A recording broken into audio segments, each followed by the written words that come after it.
Welcome to Shiny New Clients, the marketing podcast that helps you attract shiny new clients to your business.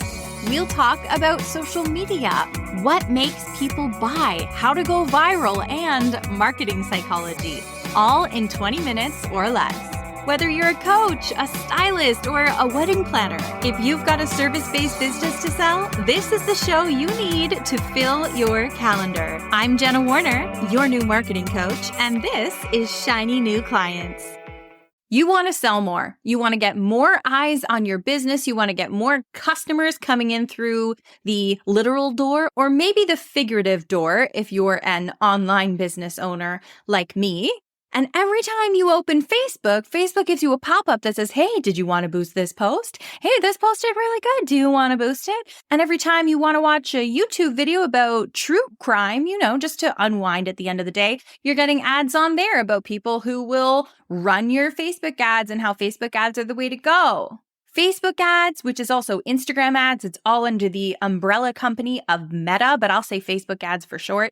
Facebook ads seem to be the answer to all your problems. The only issue is they cost money. So now you're sitting here going, I will eventually get ads for my business. I just need a windfall of cash. I just need a bunch of money to come in. And when that money comes in, I'll get those ads. Then my business will explode. I'll have customers banging down my door. I won't even need to do anything. I'll just set them and forget them.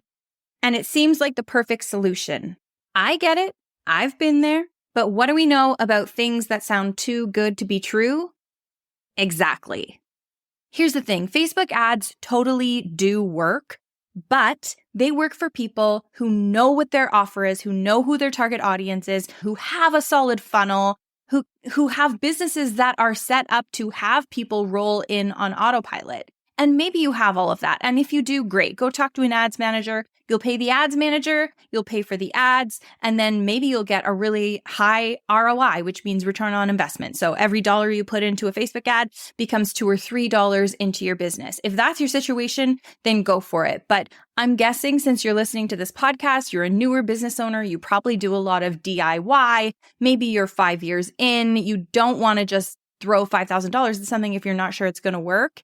And in that case, when your business is at that stage, Facebook ads are not a magical solution. They're just going to eat your money. So let me give you more of the landscape. Let me tell you more about how all of this paid ads world works, and then you can make an informed decision. I just want you to have all of the information before you decide what direction you're going to go in. So I'm sitting in the living room with my mom, and I'm trying to explain to her how targeting works. Now, targeting means the target audience or the people you're going to ask Facebook to show your ad to. That's your targeting. So at first glance, you might say women who live in Toronto who are self-employed. Great. A lot of people tell me, Jenna, I did do my own targeting. I set up the boost to go to women who live in Toronto who are self-employed. And I'm like, okay, sure. That cast a wide net, but people who do Facebook ads for a living, people who are like deep in it, companies that are throwing a lot of money at it, they are so much more specific than that because Facebook knows everything about you. Facebook knows what color underwear you are wearing right now. So targeting can get really specific. One of the categories is people most likely to adopt new technology.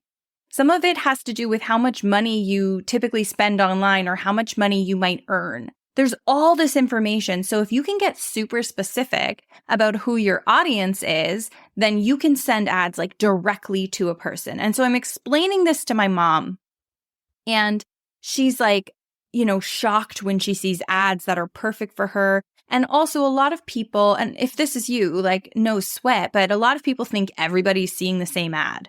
So maybe every time you open your Facebook app, you see an ad for, I get a lot for intermittent fasting apps. I don't know why. And so every time you open your app, you're seeing these ads for intermittent fasting. And then you say to your buddy, like, wow, they're really pushing this fasting thing. Meanwhile, he hasn't got a single ad for that. This is all based on you and these qualifiers about who you are and the type of stuff that you interact with online. And also Facebook owns WhatsApp. So it's not even just the information that you put into Facebook when you made your initial account, like what school you went to, if you're married, when your birthday is. No. They are tracking everything that you do and making huge portfolios on like you, who you are, and what you. It's really freaky. So I'm explaining all of this to my mom and she's like, okay, I get it. I'm not kidding you. 2 minutes later, my mom opens her phone. 2 minutes later, and she's got an ad. And on the ad, it's for a sweatshirt. And she goes, oh my gosh, Jenna, look what this says. It says, never underestimate a woman who loves camping and is born in December. Wow, should I get it? Like, it's not a coincidence when you get ads like this. It's because they know the information about you. They might even know that she's the type of woman who never wants to be underestimated because she's like a very powerful, fiery, spirited woman. They probably even know that about her. So can you make sales directly from your ads if your only targeting was like this chick in Toronto who's self-employed? Absolutely you can. But imagine how much more specific your ads can be and how much higher you could expect the conversion rate to be. Conversion meaning somebody sees it and then they convert into a customer after clicking it.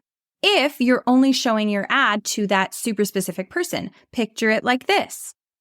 Say you have a flyer for a garage sale and you put that flyer up in a neighboring town in the library. Okay, 1 or 2 people might say, oh, I'm free on Sunday. You know, they go to the library and they see the flyer. They go, I'm free on Sunday. I'll drive one town over.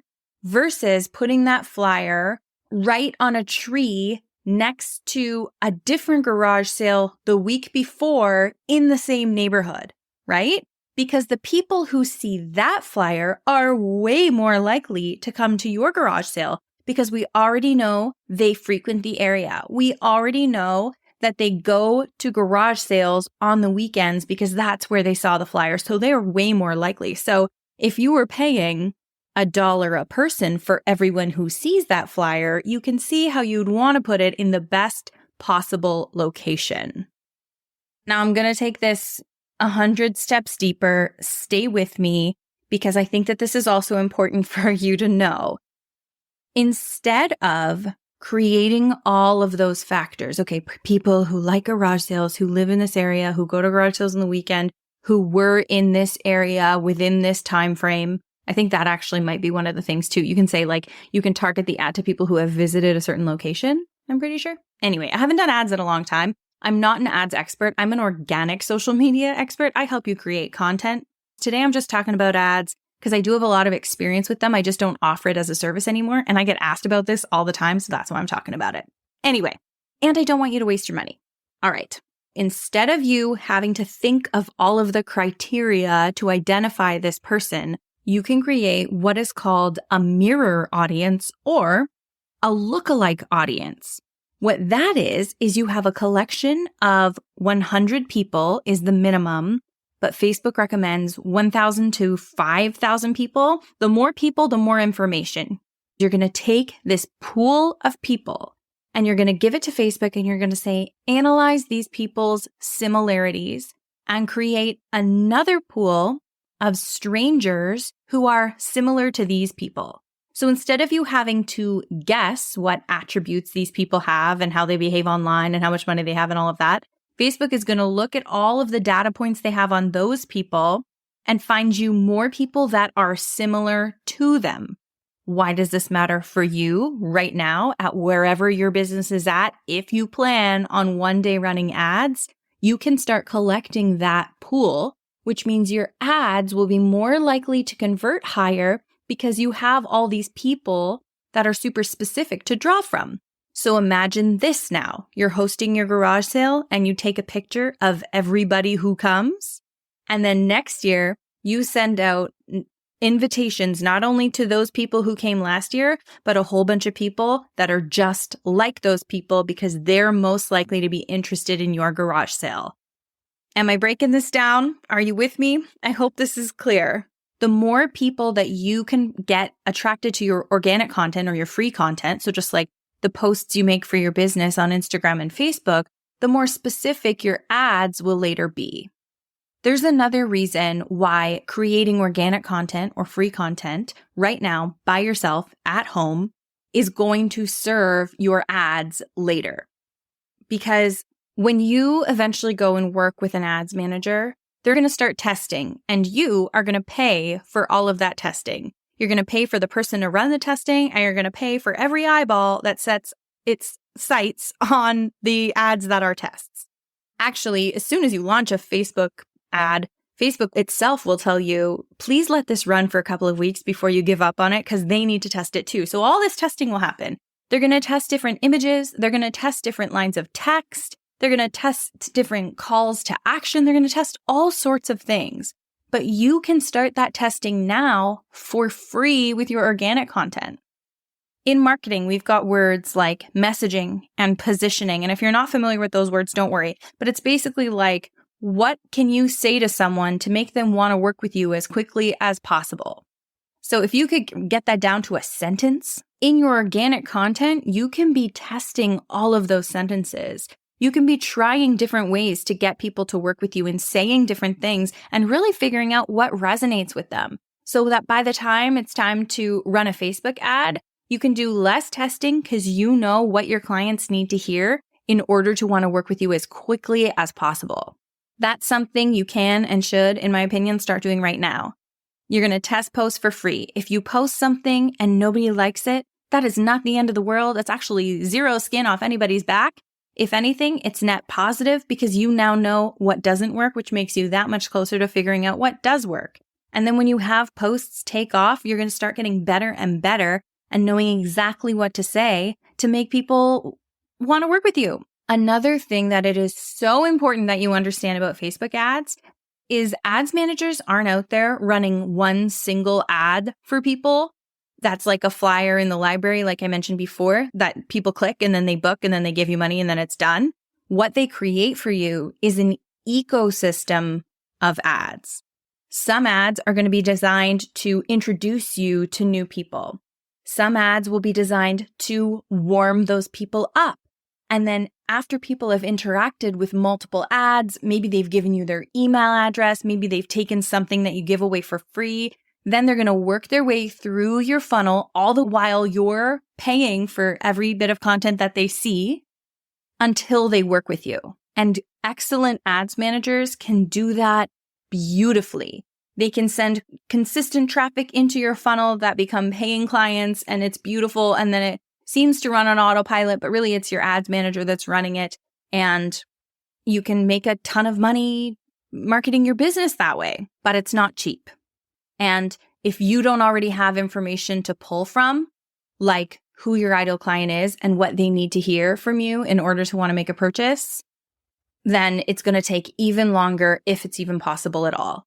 I've had clients that boost a post and they get clients coming to them from it. Like it's definitely not impossible. But I've also had clients who come to me who say that they just dumped thousands of dollars into ads and got nothing back from it. And that just breaks my heart. So there you go. There's your introduction to Facebook ads and some things to think about if you plan to use them in the future or if you plan to use them now. You have a little bit more information. I hope this helps. If you have any friends in business who have been thinking about running ads and you want to send this to them just to make sure that they understand a little bit more about how this all works and what to be wary of, I would definitely be thankful. I'm thankful every time you share the podcast. It is late summer 2023, and I also wanted to let you know that there's going to be a really special Magic Marketing Machine promo coming up. So if you're thinking about joining Magic Marketing Machine and working with me to get clients directly from Instagram and manage your Instagram in 15 minutes a day, keep your eye on my social media because we have a really cool promo that's about to happen. And that's all from me, darling. I'll see you next time.